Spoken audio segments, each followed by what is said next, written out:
Greetings everyone. We will continue our discussion on object-oriented programming through C++.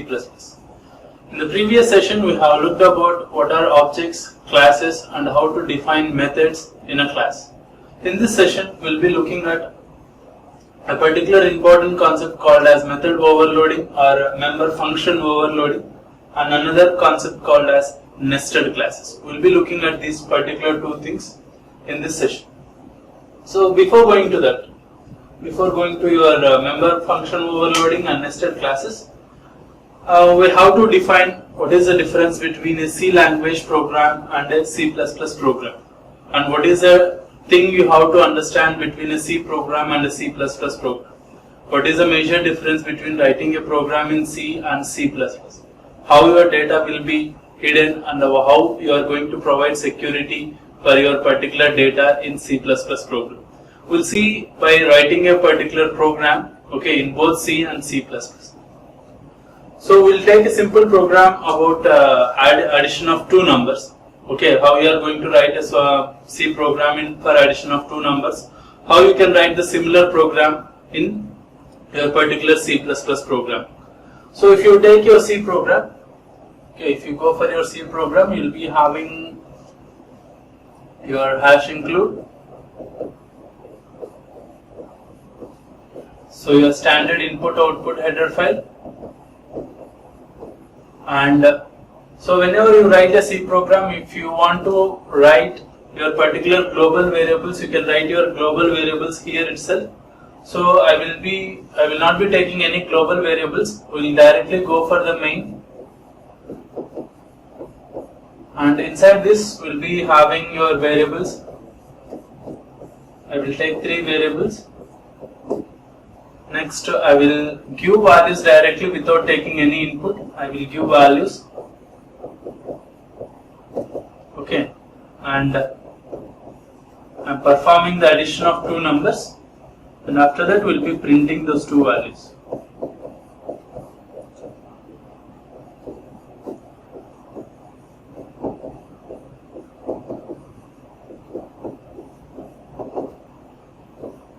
Okay, this can be a simple program which can be written in C language. The other way you can write is take this particular values in a function and write the program. So this is a C program. Next I will write the C++, then we will compare the differences. Next, the C++ program is will be having your, instead of stdio.h, we will be having hash include iostream. Okay, and we will be having namespace using namespace std, that is we are using the standard namespace. In that namespace we will be having your input and output function objects. So after that we will write a class. I will give the class name as add. Okay. Inside the class, I will declare private variables. Okay, I am declaring these two particular variables as private, that is int a and b as private variables. Next, I will write a public function. Okay, so public, I will declare two functions, get values. Is you are going to get the values for this particular function.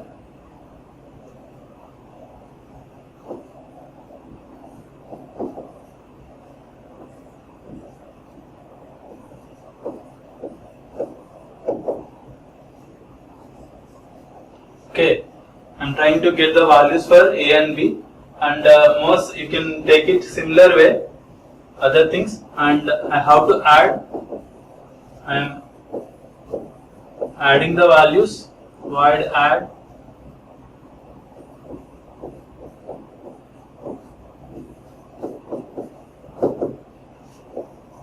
Okay, this is a particular class you have written, that is a class addition. After this you have to write main, so I will write main here, int main. Okay, first I have to declare object. add, I will declare object A1. Now I have to call the function get, A1.get. Next I have to call the function A1.add. So this will be your main function for your C++ program. If you see properly what you have written, the difference between these two programs is, if you take your C program, whatever the variables you are writing A, B, C, okay, all these variables are local to your main. Okay, local to your main. So you can have the same variables in the global section as well, but you are writing in a local section. So whatever these variables you have written here will not provide any security to your particular variables.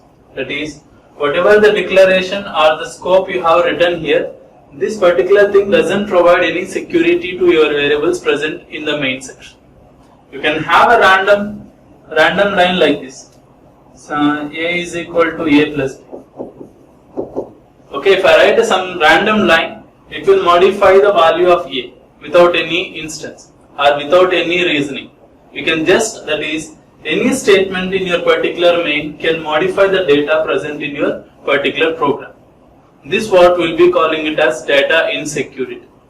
Even if there is a different function, that is a subtract function, which operates on another two different variables. If you are having D and E, if you are having another function, subtract function, the subtract function operates on these two different variables. It can operate on the different variables and also it can operate on other variables also. There is no restriction on the particular data access here. Okay, and if you take this particular C++ program, apart from the differences, that is using your IOStream header file, using the namespaces, apart from that one, you are writing a class here. Here you are declaring two private variables, that is A and B are declared as private here. When you declare the particular things as private, those particular variables should not be used anything outside the class. Okay, whatever the particular variables A and B, these particular variables should not be used by particular program outside the class. Okay, so you are able to use the particular thing inside the class only, that is void get, that function is able to use because it is present inside the class, and add function is able to use the variables. Why? Because it is present inside the class. Outside the class, the particular thing will not be possible. So indirectly you are providing the data security here for your particular variables A and B. Here you will not be able to provide the security, even if you write them in functions or you can use any other particular construct, you will not be able to provide the security for your data A and B.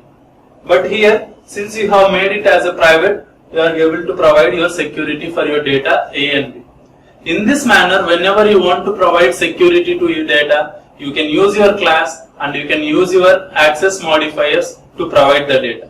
And if you want to use this particular data, you can use your functions or methods, that is member functions or member methods, which can be operating on the particular data.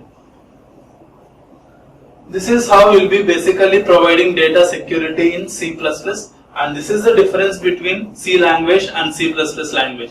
In C language, we will be writing everything in a function, and these functions will provide the reusability, but it doesn't provide you the data security. Here, the classes will provide the data security here, that by using your particular access modifiers, that is private, public and protect. This is the difference between C and C++ programming, where your C++ program will provide the data security and your C doesn't provide that particular inherent security. So this next we will be looking at the main concepts, that is your object, your class overloading or your function overloading here. So what is basically your function overloading? So function overloading is a feature where two or more functions having the same name but different parameters. Okay, they will be having the same name but they will be operating on different parameters. Okay, that is the thing you have to remember. So this is not provided in your C language, this is provided in C++, where two functions can be having the same name but they will be operating on different parameters. The function overloading can be considered as an example of polymorphism. I think I told you what is polymorphism in your key concepts of object-oriented programming. Polymorphism is about taking more than one forms. Okay. Here one class or one function will take more than one forms. That is how you are going to implement your polymorphism using your particular function overloading. So we will be looking at the examples of function overloading and what is its importance. So the function overloading, whatever it requires that whatever the function you are defining, that is the redefinition of a function, uses the function signature, okay, that is with the following things. That is whatever the function you are overloading, okay, and you have to write the same function. For example, if you are having add function, okay, this add function you are going to define again and again. That is, you can be having more than one function with the same name. So you are having three different functions with the same name. But whenever you are redefining the same function, that is, you will be writing the function, but you will be writing the three times with the same name. But whenever you define the thing, the function signature should be with the following things. That is, they should be having different types of parameters. Okay, the thing you have to remember, different types of parameters. Different types of parameters mean whatever the parameters you are going to write inside your function blocks, that is inside your function argument blocks, they should be different data type. That is, if you are writing this as integer, that is if you are trying to add two integers, this has to be int and int. If you are trying to add two floating point values, this has to be float comma float, and this has to be a different thing, char comma char. So there should be different data types. Even if you have the same name, they should be of different data types. That is the first thing. The second thing is, at least they have to have different sequence of parameters. Different sequence of parameters mean, if you are considering first thing as int comma int, okay, and if you are considering second thing as float comma int, or the third thing you can consider as int comma float. Okay, they might be either different or they might be at least different in the sequence of parameters. If you are considering one is float comma int, the second one at least you have to consider int comma float. Okay, the sequence at least they should be different. Okay, even the name can be same, but they have to be different in some way. Either they should be different in the type of parameters, or they should be different in the sequence. Sequence means if you are writing first definition as float comma int, the second definition should be int comma float, like that. The third difference is the number of parameters. Okay, if you are writing the addition of two integers, or you can write addition of three integers, that is int comma int. Okay. So here the first definition has two integer addition, the second definition has three integer addition. So they should be different in some way. Okay, even if you write the same name, they should be different in the parameter types. Okay, either they should be different in the type of parameters, or they should be different in the number of parameters, or they should be different in the sequence of parameters. Which sequence you are following? Int float int. Okay, int float float. They should be different in some sequence. Okay, that is the three things you have to remember here. Whatever the function you are trying to overload, you will be writing it the same name, but you have to change the parameters in some way. Either they can be the number of parameters, they can be the types of parameters, or the sequence of types of parameters. Okay, and so how you are going to do, you will see in the example, but for the time being, remember that these are the things. And for each and every function, we will be having your return type. That is, you will be having void, you will be having int, you can be having float, like this. Okay. If two functions with different return types doesn't support your function overloading. For example, if you write a function overloading like this, int, add int comma int, this is a function which adds two integers and returns an integer. And if you are having another overloaded function with add int comma int. Okay, if you see here, you are having same names but same parameters, but you are having different return types. Okay, this case will not work here. Okay, so your function overloading doesn't count your return type. It only counts your particular parameters. Your parameters should be different in some way. Your return types can be same or different, but they will not be counted for your function overloading. Whenever you want to overload your functions, always you have to modify your parameters in some way. That is the rule here. Okay. It is used so that the programmer does not have to remember multiple function names. So what is the meaning of this is, when you have this thing, you need not remember multiple function names. So what is the meaning? If I want to add two integers, I will write just add of 2, 3. Okay, as a user I can write just add of 2, 3. So if I want to add 5 integers, I can be using just like this, add of 5, 6, 7, 8, 9. Okay, directly I can write the values without being concerned about whether there will be a function or not. Okay, so you are just using the same function name. You need not be concerned about what is the name for that particular function. Okay, if I want to add what function I should use. Okay, so you can be using just the same function name for adding all types of your particular thing. Okay, so this is how your function overloading will work. So we'll be looking at some examples one by one. So this is the first example where you have written the usual first two steps, your IO stream and namespace. Next, you have written three functions. So the first function is print, that is three functions are print functions, that is we are trying to overload the print function. So the first function, that is the first print function, is having the parameter integer. The second function is having the parameter double. The third function is having the parameter character constant. Okay, you need not concern about IFSIM. You can have the same names. I think you know this in functions itself. The particular thing doesn't matter here. All the matters is here you are using integer, here you are using double, here you are using character. Okay, and you are printing the particular thing, that is cout. Here it is integer I, here it is float, here it is char c. Okay, you are using the same name but different parameters. You can see the return type is same here.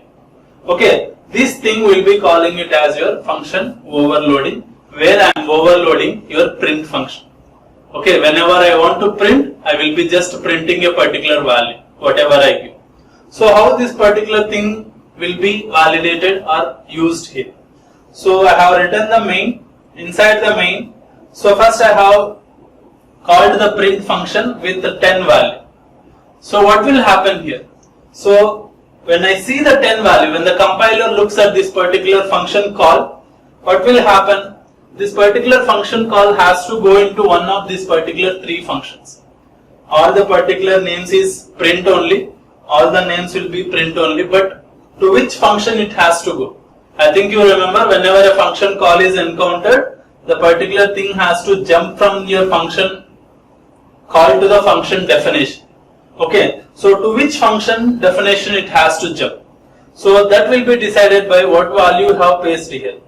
That is, if I have placed the value as 10, so since 10 is an integer, it will check for a print function with an integer parameter. Okay, it will check for a print function with integer parameter. Since there is an integer parameter, the function call will jump from this place to this place. Okay, now 10 will go into the I value. You are going to print here is int I. That is, here is int 10. That will be printed. If you go for the next function, now what you have done? Print 10.10. Now it is a floating point value. Okay, or double value. So it will check for the functions which supports floating point value. Since there is no function which is having floating point value, the next possible thing it can do is go to the double value, that is higher data type. So it will go to the double. So it will jump from this place to this place. Now double will be printed, that is here is float. Okay, the particular floating point value, that is 10.1010 will be printed. So this is how it will work. When you go for the third function, print 10, that is, this is character. So it will check for a character function. There is a character function, it will be printed. If there is no matching function, that is, if I am trying to call a particular function and there is no matching function, that is matching overloaded function, then I can say that there is no definition found. Okay, that is how your function overloading will work. So you are going to write a function with same name but with different parameters, and you are going to call your values. Okay, based upon your values, a particular function definition will be initiated or executed. This is how your function overloading will work. We will see some more examples. So the next example I have shown here is a similar one, print data. So if you see properly, so this is a void print integer, void print double, void print character, and you are creating the, so in the previous example you have not written this particular thing in a class. Here you have written the particular thing in the class, that is, you have taken the class print data and you have written three functions in the public. Okay, and print data PD, that is, you have created an object here. Using this object I have called pd.printOf5. So pd.printOf5 means it will go to the integer function. pd.printOf 500.263, it will go to the double function. Print hello C++, it will go to the character overloaded function. So this is how your particular overloading will work. Okay, I think you can get this from. Next, another example for the same thing. Here we have trying to add or sum multiple values. So we have taken the class addition class. Inside this class you have overloaded the sum function. The first particular sum function is having two parameters, that is, it is trying to sum two integers. The second sum is trying to sum three integers, that is, this is an addition for three integers, this is an addition for two integers. What will happen if you take in the main, you have created an object. So next you have called object dot sum of 20 comma 15. So when I encounter sum of 20 comma 15, what the compiler has to do? It has to check for a function with two integers parameters. That is, it has to check the function with two integer parameters. So there is a function with two integer parameters. So it will go to here and it will calculate the sum and return the sum. Okay. Next, the next statement has called a sum with three integers. Now it will check for a function with three integers. So there you are returning the thing. That is, you are trying to sum the three values. If you call a function with four integers, that is, if you are calling object dot sum of 5, 4, 3, 9. Okay, at this time your function doesn't work. There is no function definition, that is, there is no valid function definition for four parameters. So if you want, you have to again write the particular function definition for four parameters. So this is how your function overloading will work, where you are writing the same function name with different parameters, so that you are providing the polymorphism where one thing is acting as multiple forms. So this is function overloading. So what is the main advantage of your particular function overload? So the advantages of your function overloading is to improve the code readability. So what is code readability? So whenever you are writing the code, so if you are having a code with three functions, you can easily understand this particular addition is addition of two integers. This is addition of three integers. This is addition of four integers. Okay. So if I write three parameters, I can say that it is addition of three integers. If I write four parameters, it is addition of four integers. If I write like in C language, where you cannot have a function with same names, that is, you cannot have two functions with same names. At that time, what I have to do? If I want to add two integers, I have to take a function name, int comma int. If I want to add three integers, So I have to take a different function name.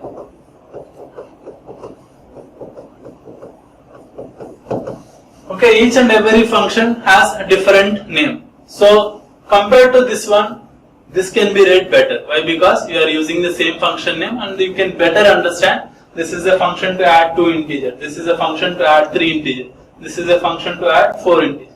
So compared to this particular thing, we will be having better code readability. And another one, code reusability. So reusability, you are using the same code to implement the similar function. Where there you will be writing different codes, here you will be writing the same code for different functions. That is how you will be providing the code reusability. Imagine if you don't have function overloading, we either have a limitation to add only 2 integers, that is you can write only one function which adds 2 integers, okay, or we have to write different name functions for the same task addition. That is, you have to write different name functions for the same task addition. Okay, what is the meaning of this is, if you are using this in C language, okay, you have to call. So if I am adding 3 integers, I have to call add 3 of 5, 6, 9. So if I am adding 4 integers, what will be the name of the particular 4 integers function? We might not know. But in a C++ program, we will be having a clear idea that if I am using add function to add 3 integers, then I can use the same add function to add 4 integers. Okay, there will be a clear definition here. So code reusability also will be clear, and readability also will be better when you go for function overloading. Okay. So the next topic you have is nested class. So what is a nested class? A nested class is a class which is declared in another class. Okay, when you write one class inside the another class, we will be calling it as nested classes. So before going to know what is a nested class, why you need a nested class? So nested classes will provide a better security. So if you want to provide multiple levels of security, then you can use the nested classes. Okay. So when you have one class which is defined in another class, you can know. So if you are having a single class, we are providing one level of security. If you are having multiple classes which are written one inside the another, then you can know that there will be multiple levels of security which can be provided by your classes. So next, a nested class is basically a member, and as such has the same access right as any other member. I think you remember your classes will be having members, that is your data values and your functions or your methods. Okay, these will be calling them as members. That is your data values and methods will be calling them as members. So when you nest a class, that is when you write another class inside this one, this particular class also will be treated as a member only. It will be treated as a member and it will be having the same access right. If you write the particular thing in public, it will be treated as a public member. If you write a particular thing in private, the particular class will be treated as a private class member. Okay. So whatever the class you write inside the class, it will be based upon your particular access right. That is whether you are declaring that as public or private or protected. Okay, we will be looking at examples. The members of an enclosing class has no special access to the members of the nested class. The usual access rules shall be obeyed. Okay, what is the thing is, enclosing class means the outer class. Okay, the nested class means we will be calling it as the inner class. So whatever the outer class will not be having any special access to the inner class. Okay, and your inner class also will be having only a specific rights only. Okay, those rights we have to see in the examples. Okay, we'll be looking at some more examples in the next session.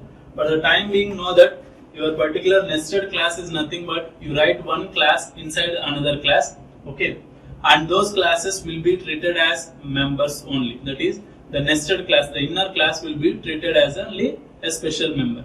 Not a special member, it will be treated as a simple member, just like your data and methods. Based upon your access right, whether you are writing it as public or whether you are writing it as private, based upon that access only your class members will be written. So we will stop this session here. In the next session we will be looking at what is this nested class and how we are going to write programs for the nested class, how the nested class programs will be present, how the access will be present for the members of the particular nested class. We will be looking at all these programs of your nested class. We will close this session here and continue in the next session. Thank you.